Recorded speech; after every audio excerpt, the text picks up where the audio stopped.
Hello and welcome. It is time. The ProView Sports Report is back after a week hiatus as I was out of town.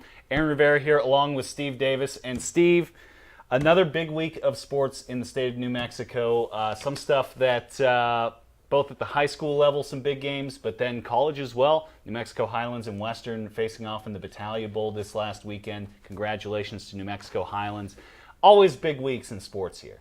Well, going back to the Highlands game and Western, what a game! I mean, I think we have highlights from this. I did not. I was not able to get the ones for that one. Okay, so it's tied 55-55 with like 3 or 4 minutes to go in the game, and ends up the Highlands wins like 60-something to 55. Yeah, so.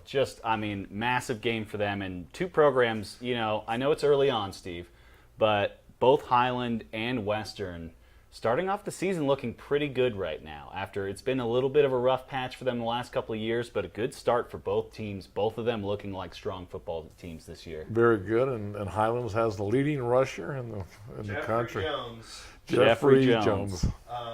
385 yards rushing, D2 record.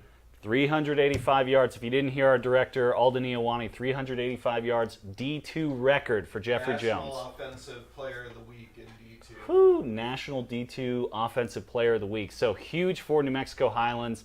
New Mexico Western, while they don't get the win, they looked really good, and they've got a big game this week against West Texas A&M. We'll get into some of that as we go along, but let's look at our My 50 game of the week this last week.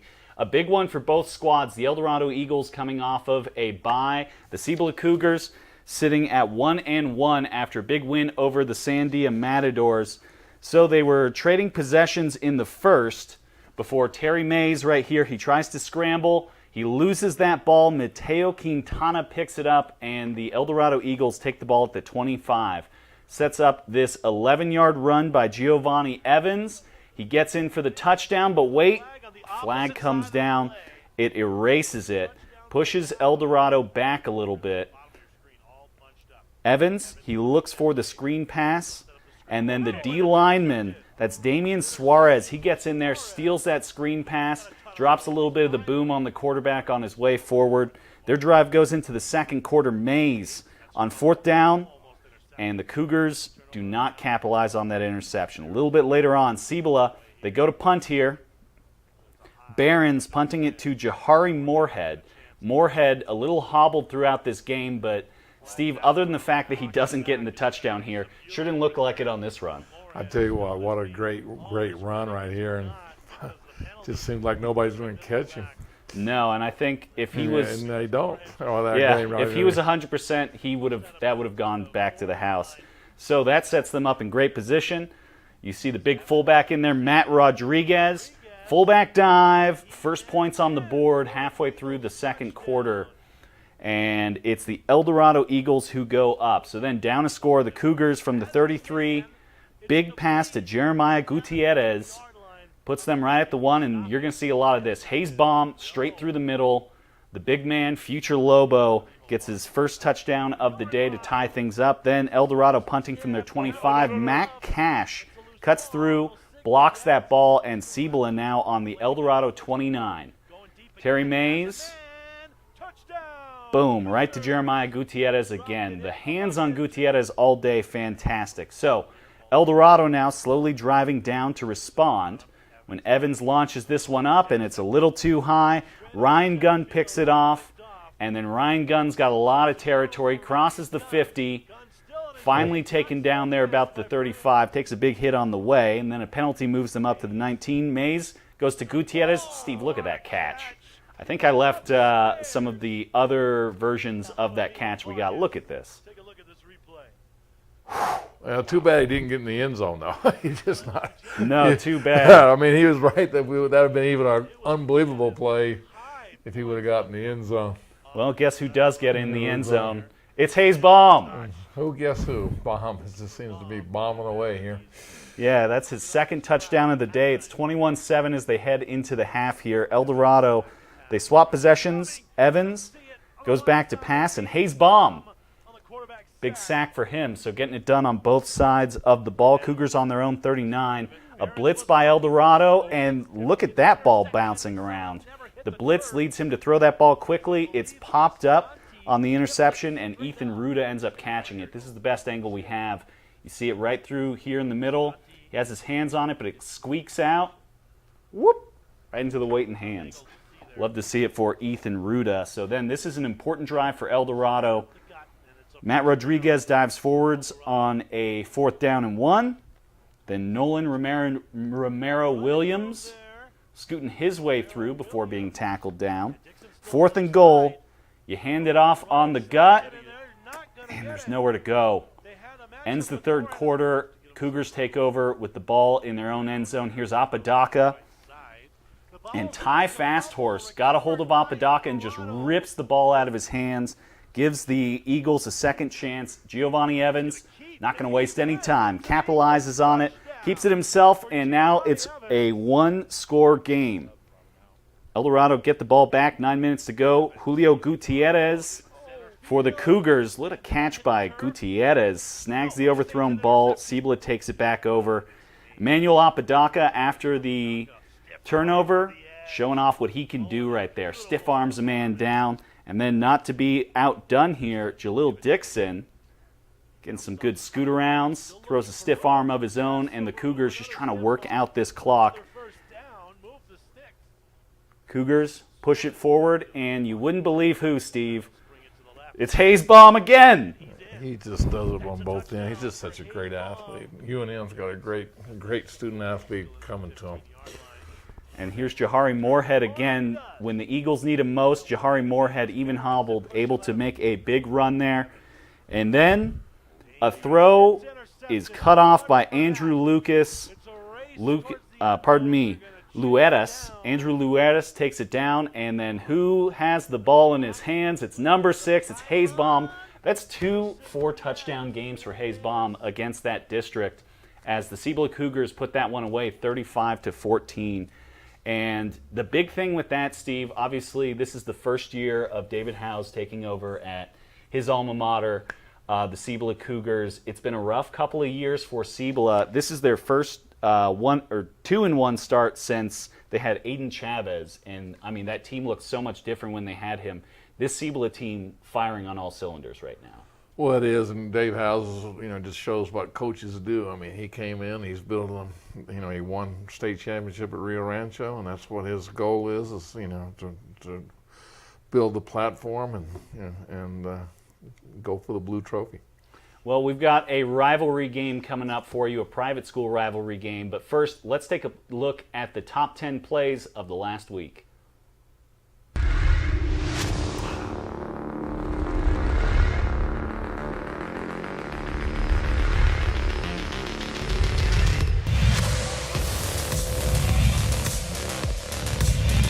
Waiting to snap. Here it comes. Pressure coming once again. Picked up. Gives it to Price. He's got a lane. Picks up the first down. A block. Can he get across? And he does. A little spinneroonie at the 2.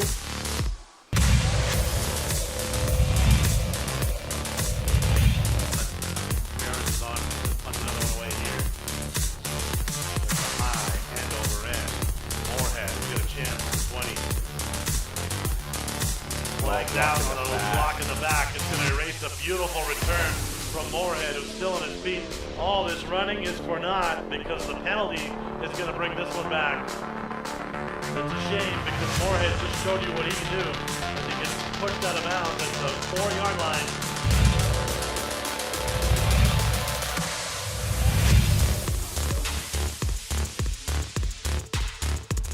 It is a night game at Academy, but they got the roll-in portable light.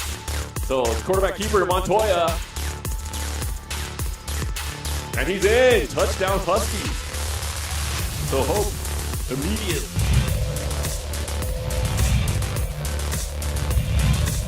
Back set.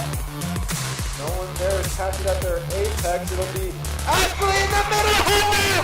Who else is it gonna end? Kaylin Ashley with force.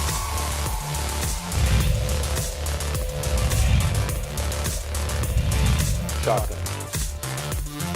Snap, gets it. Play action pass, fires. Breaking one tackle free. Nice move. There's a block. And this is going to go to the house. Touchdown time for Aiden Erickson.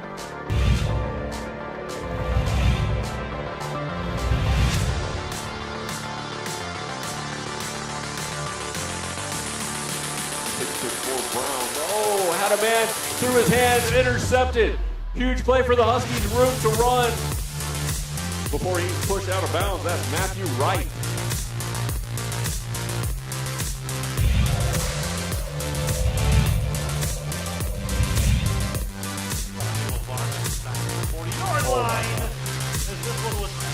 Oh, no. It's a loose ball. No signal yet. One play to get him in first and goal. Going deep again. Has a man. Touchdown, Cougars. Dropped it in the bucket to Jeremiah Gutierrez.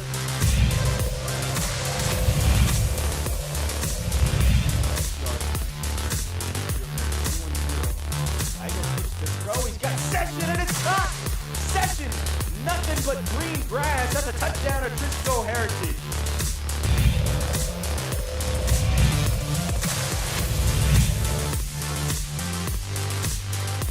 Second and 4. Wiley hands it off to Mitchell. Mitchell breaks the first tackle. He's got some room. Mitchell on his feet and he will score. Touchdown, D'Angelo Mitchell, and the Hawks are on the board first.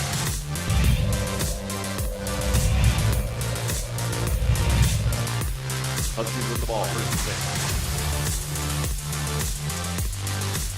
6. Montoya to the left. Montoya with the speed turns the corner. And it's a touchdown.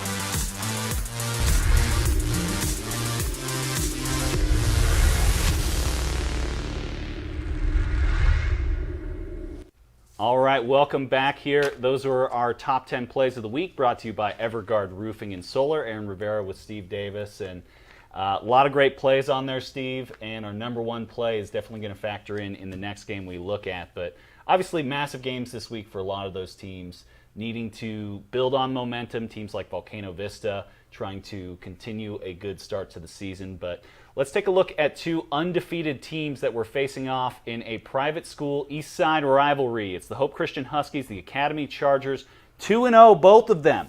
You saw some of the highlights in that top 10. So you see those lights out on the field. Academy, this is the annual night game that Albuquerque Academy hosts every year. They bring in the portable lights. Two undefeated teams, a 3A and a 4A matchup.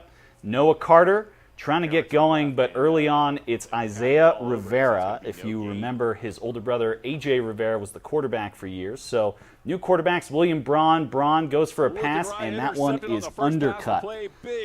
It's the sophomore Blake Volk who gets in there.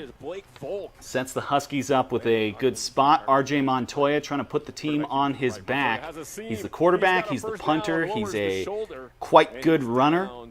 But they stall out, and check this punt out, Steve. Here's Montoya. Look where this ball bounces. Oh, what a roll. The half-yard line. What a punt.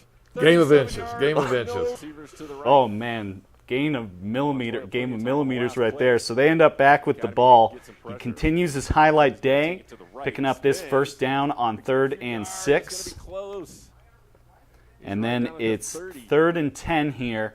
Montoya, look at this dime. Right to his man, but dropped. And that's going to set up a Jackson Bobo 37-yard field goal attempt. Hope Christian, historically, great soccer teams. They usually have good kickers, and Bobo knocks that one through. So we get to the start of the second here. Cecil Cooper and Zachary Bullock get in on Braun. They cause the fumble.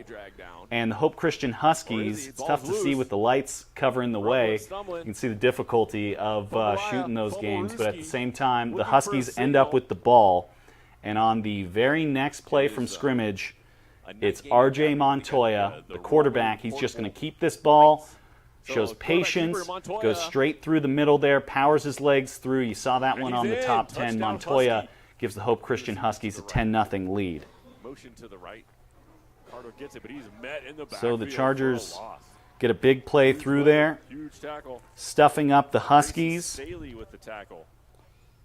as that was Grayson Staley blowing through. Braun takes the snap. Chargers driving here at the end of the second half. Braun stepping forward, and once again, it is Zachary Bullock. Gets in there, forces the fumble. Now, start of the third, Braun to Logan Haig. Gets a little shifty. Drives forward for 14. They got a 4th and 1 and kind of similar look that Siebel have with Hayes Baum. You got Zachary Waghorn, 220, 6'2 linebacker, just drives his way forward. Gets the first down for them. 3rd and 15. You throw the receiver screen to Finn Thompson. They're on the 42. Thompson just pushing his way forward.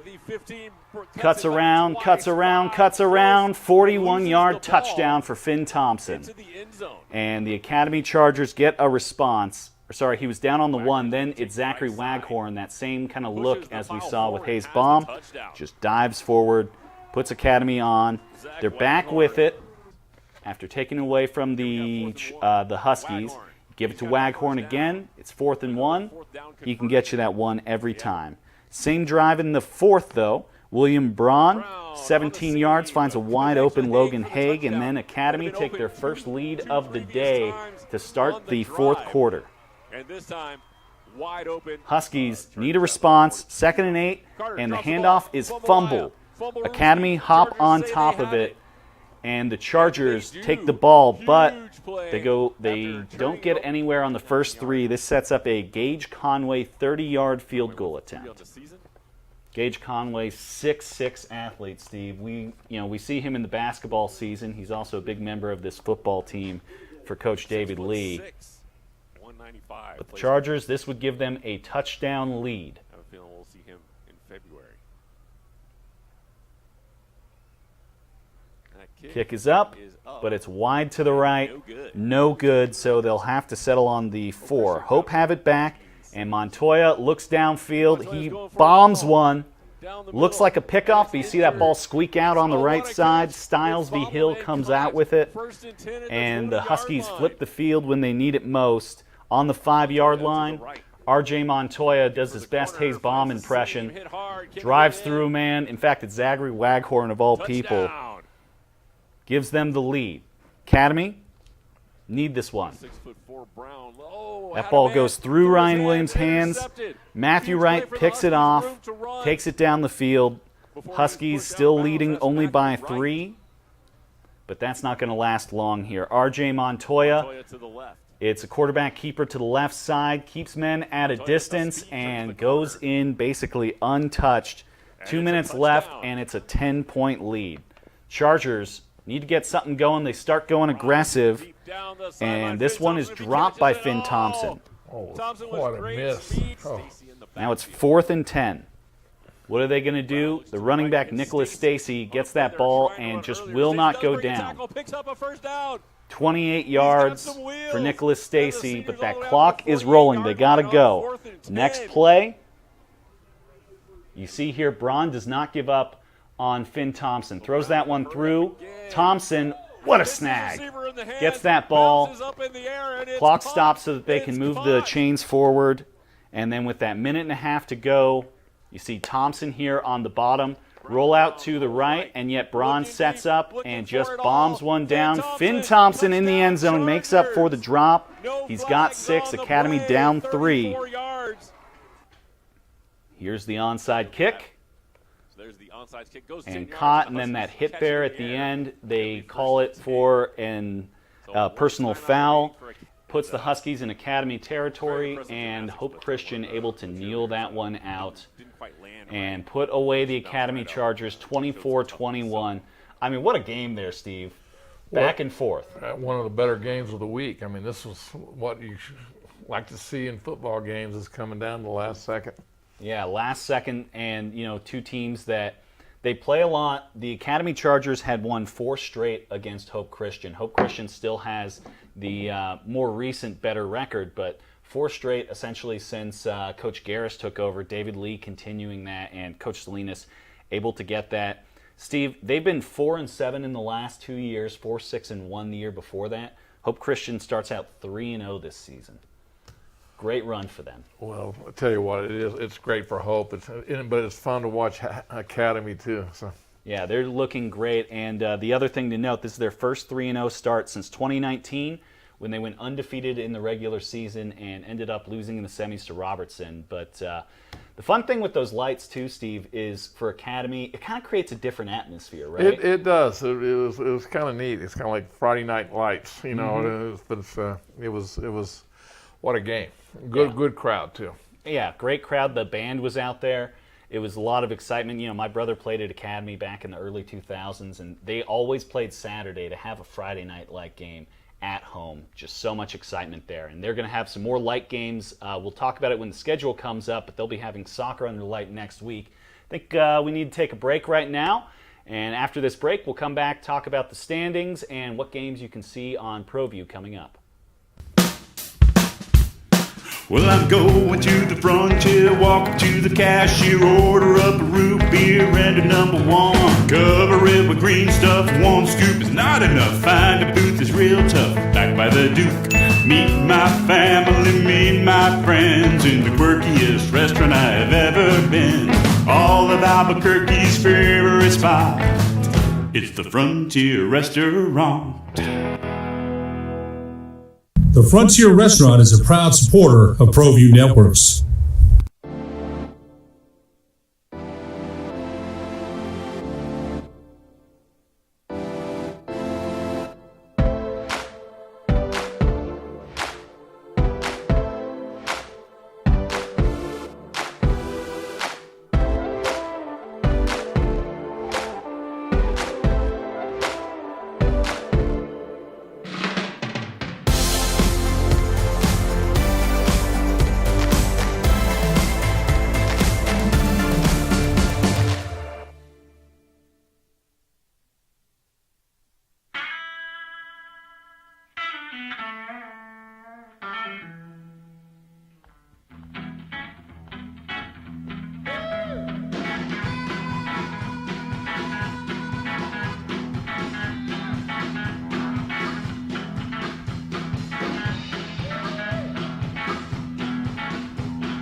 Rudy's is a proud supporter of ProView Networks. International Protective Services is a proud supporter of ProView Sports and New Mexico Youth Athletics. IPS provides residential and commercial security services in the Albuquerque metro area. For more info, please call 505-897-2420 or visit internationalprotectiveservice.com. It's the ProView Sports Report. I'm Aaron Rivera. This is Steve Davis. And so let's take a look at the scores for football this last week as we had games Thursday, Friday, Saturday night. So on Thursday, that first one I want to point out, Steve, Elida 87, New Mexico School for the Deaf 83. It is six-man, so it doesn't count towards the overall record, but I mean, you talk about a high-scoring game. That one's insane. Yeah, we did the math on that, and there was, 24 touchdowns, something like that. Touchdowns. Just absolutely insane. And then big one right there, Rio Rancho and Las Cruces. The Bulldogs beat Rio Rancho in Las Cruces, so they are at the Field of Dreams, but Rio Rancho loses 22-47 in that one. On that game right there, the Rio Rancho they played a good first half and just in the second half, Las Cruces. Big game for Las Cruces this week, playing Cleveland. Watched on Sports Primo, but it's 1 and 2 playing on Friday night. Yeah, I mean, massive too, especially Las Cruces play one Rio Rancho school. Now they're going to be playing the next. Trisco beat Rio Grande. Los Alamos, a big number on Pewaukee. Then on the Friday night, how about that top one, Steve? Big rivalry game in Valencia County. Belen go to Valencia and beat them 28-27. The Highland Hornets continue a good start to the season, Steve. 26-20 over Taos. That Highland team, maybe not one of the favorites, but it's been a good start for Coach Lovato. It's been a great start. I mean, Highland, and then the fans will start coming out. They start winning. And then as we scroll on down there, Hobbs beating Roswell. That's a big game for Hobbs, especially when we look at the standings a little bit later on. Oregon Mountain win a rivalry game against Mayfield to get their first win of the season. Centennial Artesia. Upset, I think. I mean, I don't know. I mean, that's a great. Really I'm sure it was a fantastic game. I'm sure you can find it on KSVP, but like 38-42, massive game. Then Hope beating Academy. Saturday we had a couple of good ones. Legacy Academy beating Hozo Academy. They're really trying to make a push in that 2A level here in the west side of Albuquerque, and then Volcano beating Sandia 51-13. Let's move on to the standings in 6A. Since I was just mentioning some of the important things here, so Hobbs getting that win over Artesia over there on District 3 puts them 2-1. None of these count district games because we haven't got into that, but the only undefeated teams right now, the Cleveland Storm in District 1, the Las Cruces Bulldogs, and the Alamogordo Tigers in District 3. District 2, you got 2-1 teams, but, I mean, La Cueva starting out 0-2, Sandia starting out 0-3, Los Lunas 1-2. Obviously, they had a tough, some tough matchups in there, losing to Cleveland. And then, it looks like District 1 has the strength right now, and every year we kind of look at that, right? Well, here's one that sticks out to me, and I don't think you have all of it, is La Cueva, Sandia. Nobody's won. Yeah, that's the thing. 0-2 and 0-3. And then you've got teams like Rio Rancho PV, huge for PV to start out the season 2-1. Cibola 2-1 and Volcano 2-1 as well. So surprisingly, Farmington 0-3. Yeah, it's been a tough stretch, and I believe they've lost to some tough teams in there. And let's take a look now, 5A, 4A, since we just talked about where the Artesia Bulldogs sit. They're 2-1. Roswell, with that loss to Hobbs, drops to 1-2, but their 2 losses are to some good teams, and their 1 win is against Los Lunas. So they did beat one of their 6A opponents. In District 1, you've got a tough spot at the bottom there. Some teams that just haven't been able to get any wins. Over on the 4A side, you've got undefeateds in Bernalillo, Silver, and St. Pius. I think that's going to make for some fun in 4A football, Steve. Well, don't count out Bloomfield. No, you can never count out Bloomfield, and Grant's off to a good start as well. So let's go ahead and take a look at the schedule for this weekend here, as ProView Sports has tons of action. Tonight, Oregon Mountain playing St. Pius. That's on Game Vision. I'll be over at Carlsbad versus Cibola. That'll be on Comcast 26 and on Game Vision. Our My 50 game of the week is the Centennial Hawks, coming up to play the Rio Rancho Rams after a close win over the Artesia Bulldogs. It's also on NFHS. Los Alamos play Highland in what should be an exciting matchup. Sandia versus La Cueva, so one of those 2 teams will get a win.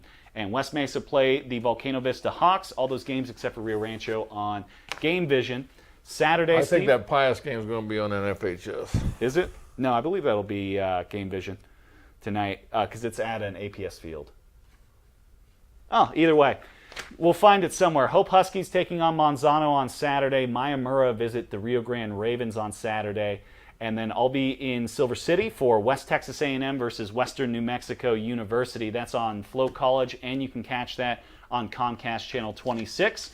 Tuesday, we've got the Capital Jaguars and the Rio Rancho Rams playing some volleyball, 6 p.m. on the NFHS network. And then that doubleheader I was talking about, the St. Pius, the 10th Sartans, the Albuquerque Academy Chargers. Girls and boys will be playing 5 p.m., 7 p.m. You can watch those games on Comcast and the NFHS network. Well, Steve, that's all we got for this one. Obviously, a lot of great games to be looking forward to this weekend. Yeah, a lot of great games and a lot of good things happen every week, more and more games. Well, don't forget to get your Game Vision passes on GameVision.io, your NFHS passes at NFHSnetwork.com. For Steve Davis, Aaron Rivera, our director, Alden Iowani, saying thanks. Have a good one.